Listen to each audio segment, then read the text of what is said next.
I want to talk about, because I talked about it on my YouTube channel, the Durham report. So we had the Durham report released this last week, which overall confirmed everything conservatives already knew, that the FBI was, and our other three-letter agencies were weaponized for the purpose of political persecution. They had no evidence that Trump had colluded with Russia, but because the Clinton campaign had said so and the DNC had told them that it happened, they kept going and spent millions and millions of taxpayer money on that. We've known for a long time that the federal government is being weaponized against conservatives. And there was even this last week, and I'm going to get to all of it. I'm going to talk about the Ring doorbell footage that you played on your show. I'm going to talk about how Jim Jordan questioned some FBI whistleblowers. But before I get to all the facts that we know from what's going on in our government, I wanted to talk with you specifically, because we've known for a long time as conservatives that the FBI and our other three-letter bureaucracies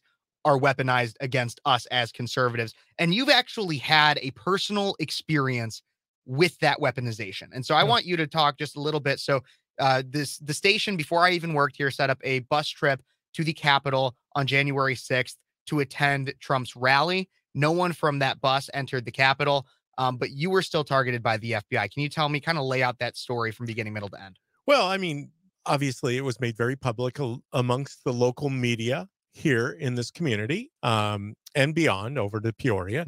And through that exposure, and obviously our social media, local, what do they call them? The Democratic Socialist of McLean County, or of America, the DSA. The DSA decided to target. Not only did they come after me on my social media page, at that time I was a candidate for Normal Town Council.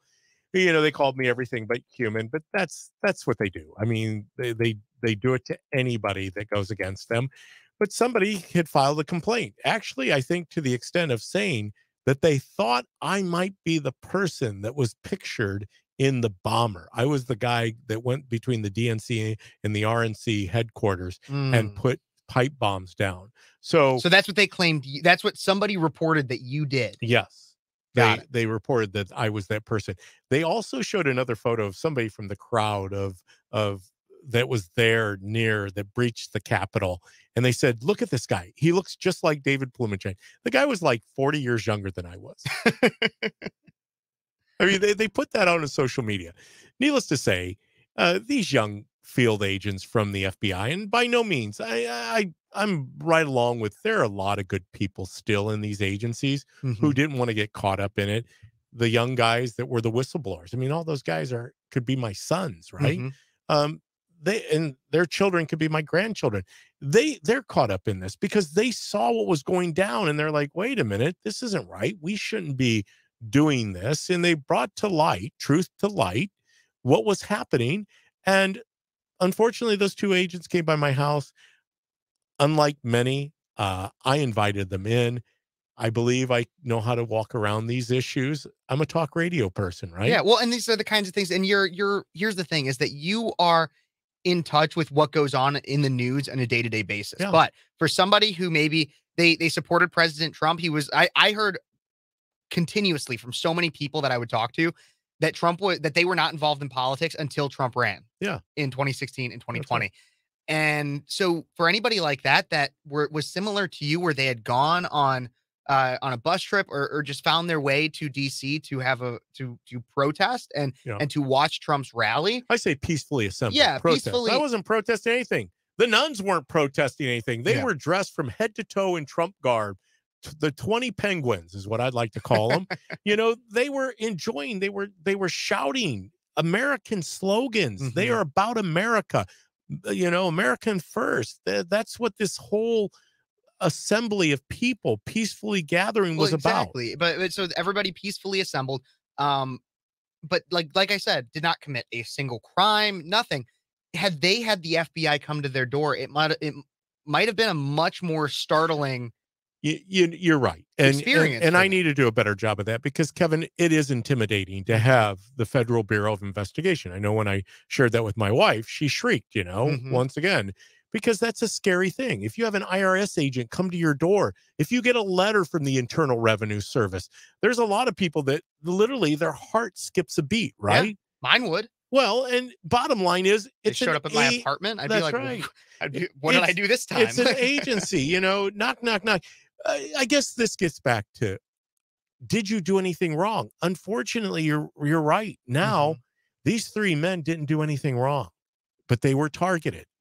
I was targeted. I didn't do anything wrong. So if that day the FBI said, hey, we want to take you in for questioning, I probably would have said something like, do you have a warrant for my arrest? Yep.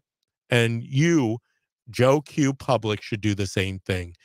Unfortunately, we're at that point where we can't even trust the people who should be the most trustworthy, you know, our elected officials, our agency positions. We should question everything. We have to question authority now, because these people have chosen to make us the enemy. Yeah. And really, unfortunately, in some instances, they've become the enemy. So they came to your house. Yes. And simply just asked you if you were that bomber. Well, they showed me a picture of the bomber and said, "Do you recognize this photo?" And I said, "I sure do. I've seen it all over Facebook."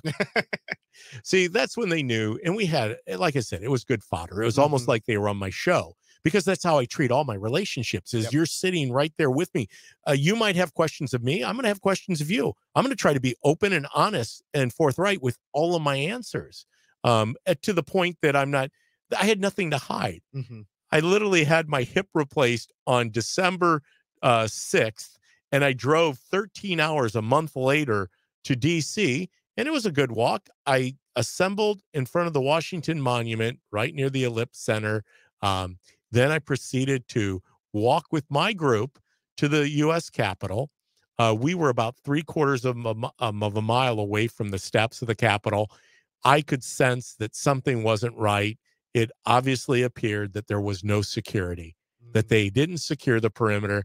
I turned to my group. I said, let's go. By the time we found out anything was going on, Kevin, we were at a Cracker Barrel somewhere in Virginia, eating Cracker Barrel. Oh my gosh. And yet one, well, at least one, probably just one, maybe a few blind reports that you had done something had led the FBI to show up on your doorstep.